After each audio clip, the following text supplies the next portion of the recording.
Now, from Fox 8 News, this is a special report. A coast in crisis. Now, your host, John Snell. Over thousands of years, land and sea engaged in battle. For a time, land mostly won, creating this place we call South Louisiana. The land and one of the richest seafood estuaries on Earth help to define us, our food, our music, America's unique place.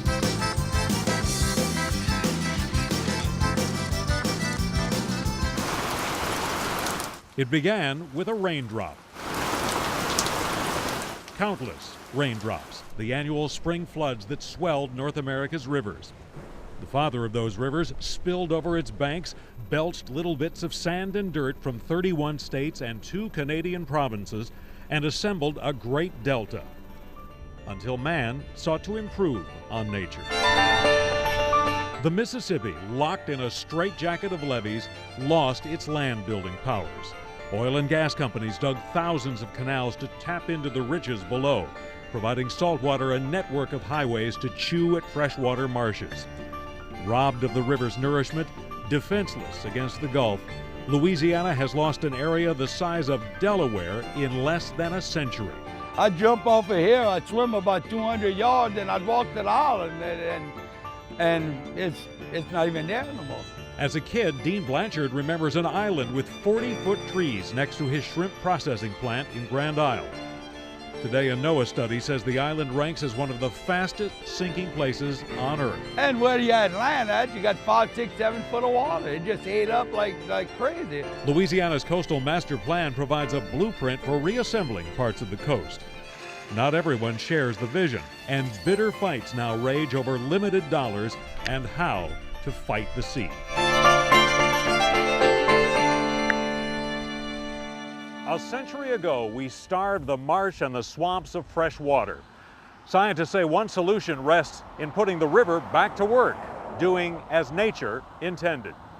They point to one spot on the map, the Wax Lake Delta, as the best argument for massive diversions of river water. Skeptics zero in on their own spot, the existing Carnarvon diversion east of New Orleans, and wonder how anyone can support the idea. Two sides wrestling over mud. And when you feel it, you can feel the silt and you can feel that particles. LSU's Dr. Robert Twilley shows us the building material for one of the newest spots on Earth. And this builds that structure, that foundation. I mean, I can barely push this ore, more than about 6 inches down into the soil. One of the very few success stories along Louisiana's coast got built by accident. In 1941, the Army Corps of Engineers, to prevent flooding in Morgan City, dug the Wax Lake Outlet, a new channel from the Atchafalaya River to the Gulf. A new delta started forming below the surface, secretly. Little bits of sand and dirt piled up until the river flooded in the early 70s. Suddenly, land popped into view. I'm standing here in just over 1.5 feet of water, about 3/4 of a mile from the new Gulf Coast. When the Great Flood of 1973 happened, before most people were born, this would have been 5 feet of water. Today, freshwater pondweeds grow where the land sticks its toe into the Gulf of Mexico. A couple miles to the north, 30-foot willow trees tower above us on islands that appeared in the 1980s. This is a very different type of vegetation. This is on the older part of the island. For decades, Wax Lake has been building elevation and, Twilley says, hurricane protection. This willow is sort of like the weed tree of the coastal Louisiana, and wherever you find high ground and no salt, this is the tree that you'll find. Nothing about the state's ambitious plans for restoring the coast creates more controversy than the idea of letting the river loose, cutting holes in levees, diverting fresh water into the marsh and into the fisheries. This area, Delacroix area, lost 42 square miles of marshland, and 37 of those 42 square miles was nearest the diversion. Charter boat captain George Ricks paints a very different picture of diversions. Breton Sound before Katrina and after. Fishermen and some scientists blame the extreme land loss squarely on the Carnarvon diversion. It's not rooted at all. They believe river water loaded with fertilizer pollution converted the area to a freshwater marsh, weaker, unable to stand up to storm surge. It's unfathomable. I mean, you've seen the damage that 8,000 cubic feet a second has done. So if you multiply that by 31 times, what do you think is going to happen? The state's master plan calls for a massive diversion at Braithwaite, 250,000 cubic feet per second, or approaching the size of the Bonnie Carey spillway. They want to turn on a fire hose here, Niagara Falls. Critics insist this is not the same river man put in a straitjacket. The modern river loaded with poison. A study by the respected Woods Hole Institution cautioned fertilizers in the modern river, nitrates and phosphates, begin destroying freshwater marsh after about 5 years.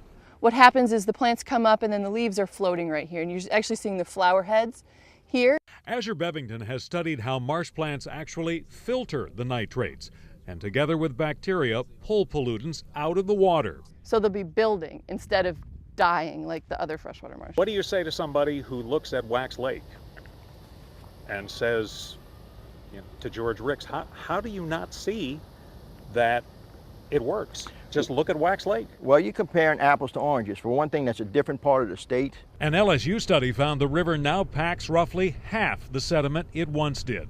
The rest gets trapped behind hundreds of locks and dams on the various rivers that drain into the Mississippi. The river in its current state is not natural. It's levied up all the way to almost the Canadian border. Clint Guidry of the Louisiana Shrimp Association argues we should pick our spots for land building, dredging the river bottom. If you had the money, why not just dredge and rebuild land that way and not put this river up? Right, and so it's all about scaling the problem with the solutions. Twilley notes the Coastal Master Plan also relies on dredging, delivering land through a pipe. But he argues the cost makes it impossible to dredge enough land, sometimes tens of millions of dollars for a few hundred acres. It's not open-minded enough. Guidry argues the state should find ways to bring down the cost of dredging, continuously operating dredges instead of constantly mobilizing and demobilizing equipment for one small project after another. And then there's the bitter divide over something in short supply: time. The river took 6,000 years to build the delta. Address the point that is made so often that this just takes so long. We can't afford it. Yeah, you know, this landscape represents, again, something that grew above water about 30 years ago. The young generation that we have today can see land building and can see some of the vegetation growth like we're looking at today in their lifetime. The stakes could not be higher, and many of those most affected, those who rely on this unique landscape for their livelihoods, are the most skeptical. There is no like project to compare this with. It is purely speculation. Louisiana's Coastal Master Plan lays out a vision for saving the coast, $50 billion over half a century. But others who've looked at it critically believe we are tens of billions of dollars short of that goal. Witness the power of the river. In the Bohemia Spillway, the Mississippi chews through the riverbank, cutting one new channel and possibly a second. You feel almost like you're stepping back in time. All right. Yeah, this is kind of a Huckleberry Finn moment, you know, to come here and to be on the riverbank and see something like this, the river doing what it naturally does. You cannot credit nature entirely for what Dr. John Lopez has nicknamed Mardi Gras Pass. The new cut connects to a man-made canal not far from where the state plans a $200 million river diversion. First of all, it's symbolic of what we think we need, you know, reconnecting the river to the marsh. But Lopez believes with some adjustments to Mardi Gras Pass, the Mississippi might just give Louisiana a diversion for practically free. But it's also possibly something that's going to save the taxpayers money. Whether that proves true or not, the state could use the money. The cavalry isn't coming again. You know, essentially, we're the militia. A Tulane University review finds the Coastal Master Plan dramatically underestimates the price tag, failing to figure the cost of inflation or other factors like maintaining New Orleans' new hurricane protection system. Tulane's Mark Davis believes the actual cost runs closer to $100 billion. Time is perhaps our biggest enemy. And I think that that's what we really have done the poorest job in coming to terms with. Davis argues, at best, the state is 1/3 of the way there, with roughly $35 billion in the pipeline. In the next several years, Louisiana starts receiving a larger share of federal offshore oil royalties. On top of that, fines from the 2010 Gulf oil spill. In the wake of the BP disaster, there was talk of $20 billion that would rain down from the heavens, mostly onto Louisiana. The figure may not come close to that, and other Gulf Coast states have taken a bite out of the money BP has put up so far. There's no doubt that Louisiana had a disproportionate share of the impacts. The unfortunate reality is we won't get the dollars that we are due based upon those impacts. The new head of the Coastal Protection and Restoration Authority says over the last decade, Louisiana has forked over close to $1 billion for coastal protection. However, a significant portion of that has covered the state's cost related to building structures, not necessarily protecting land. The state of Louisiana has put skin into the game. Jerome Zarang points out the state is not funding the entire $50 billion at one time, but incrementally building projects. He insists $50 billion is still a reasonable goal. Oh, no, I'm telling you right now, we don't have $50 billion, but the plan is based upon a realistic expectation on either the current funding sources we have or the funding sources we anticipate utilizing. Tulane paints a darker picture, complicated by the absence of any long-term funding that continues over time. In the end, Mark Davis says the coast Louisiana ends up with may be the one it's willing to pay for. It's going to be primarily what Louisianians are prepared to pay. It used to be if you wanted to talk about Louisiana's coastal land loss, you just found some old-timer to tell you how things used to be. We watched one place vanish before our eyes. That story next on A Coast in Crisis. The issue of Louisiana's coastal land loss can be so complex it's difficult to wrap your arms around it. A few years ago, we set out to document the story of one place and watched it vanish before our eyes.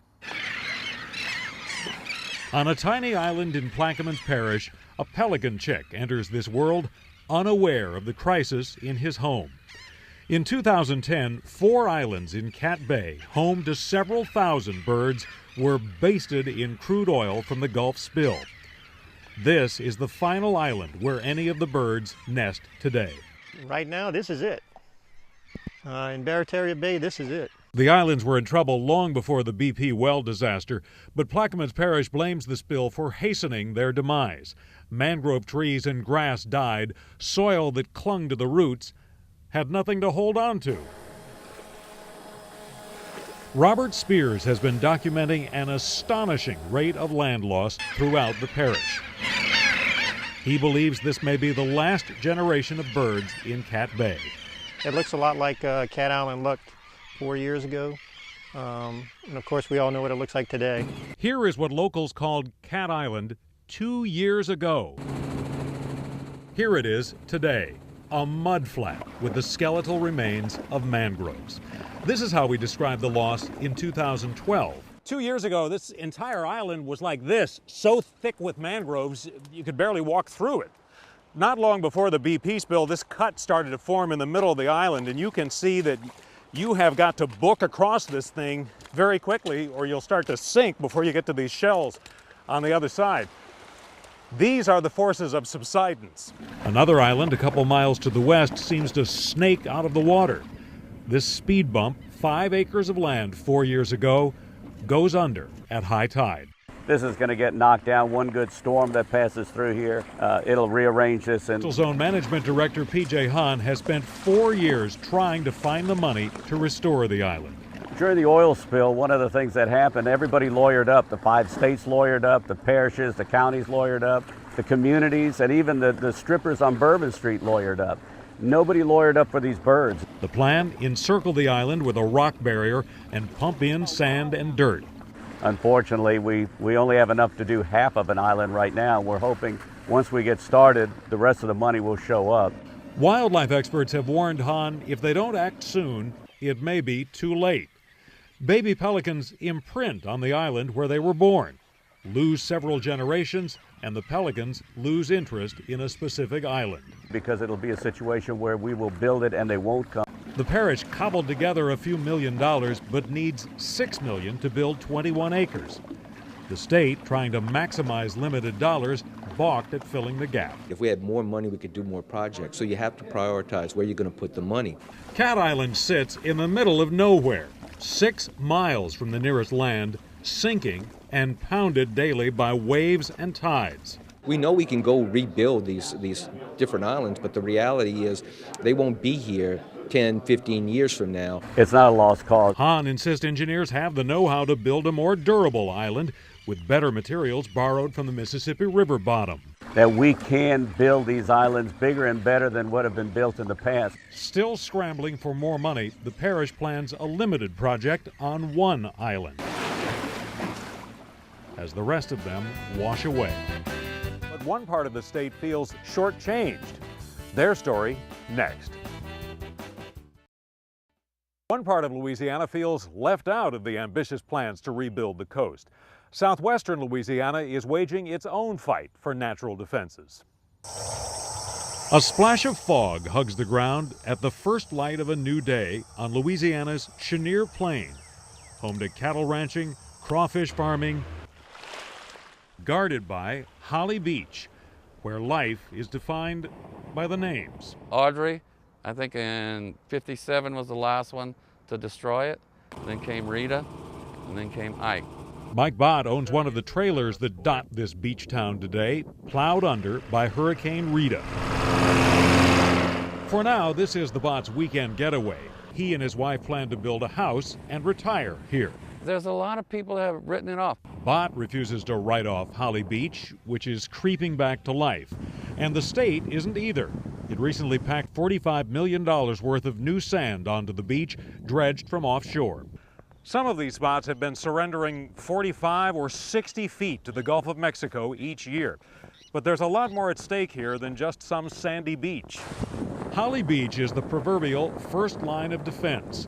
Lose the beach, guarantee a domino effect of lost marsh, shredded ridges, and an invasion of saltwater. We can protect it for millions, or we'll have to rebuild it for billions. At the Rockefeller State Wildlife Refuge, some of the biggest issues we're dealing with here at Rockefeller are the coastal concerns. Program manager Scooter Trosclair fights the sea. If I was to walk anywhere else along this beach, I'd probably sink up to my knees. The beach here is less fine, more of a shell hash. You see how it just moves with every wave. As the sand washes back, it kills the vegetation. Trosclair shows us a demonstration project aimed at protecting the shoreline, a series of breakwaters to cut down the wave action. You can see there's no vegetation behind this one. 6 years later, this one failed miserably. Under their own weight, the rocks sank. But just a half a mile away, they wrapped the heavy rocks around a lighter material inside. The soil stabilized, land began to build. And you can see where it was just a mud flat. And now you're seeing buildup. Trosclair has been trying to pry $28 million from a federal and state task force to build roughly 4 miles of the successful breakwaters. It's a lot of money, but we look at the benefits on the other side of the amount of land that we'll be protecting. In southwest coastal parishes, there's a general sense of being left out of the mix as billions flowed to southeast Louisiana. One Beef, a Corps of Engineers draft report that includes nearly $1 billion in coastal projects for the Chenier Plain, but no levees. And they're going to put this study out and basically tell us that we get nothing and go back home. The Corps finds the benefits of levees for communities didn't justify the costs. Whereas putting in one system that protected everybody came at a high expense. Even if the Corps had scored some projects a bit higher, today's tight budgets make it hard to land funding. That's the thing we kind of drive for. What's the thing that's most likely to result in something actually being acted on? Answering those frustrations, state lawmakers have created a new coastal authority for Calcasieu, Cameron, and Vermilion parishes, a squeaky wheel to push for projects. Well, the Southwest Coast up to this point has not had a voice at the table for the state coastal protection. Back on Holly Beach, Mike Bott plans to start construction of his new home in coming months. right after hurricane season. We could try to do a little smarter. Next, on A Coast in Crisis, if the case seems lost, Louisiana has scored a few victories along the way. All is not lost. As Louisiana struggles with the seemingly insurmountable, it has scored a few successes. This was not just another day at the beach. Crews recently rebuilt several miles of the Caminada Headland west of Grand Isle.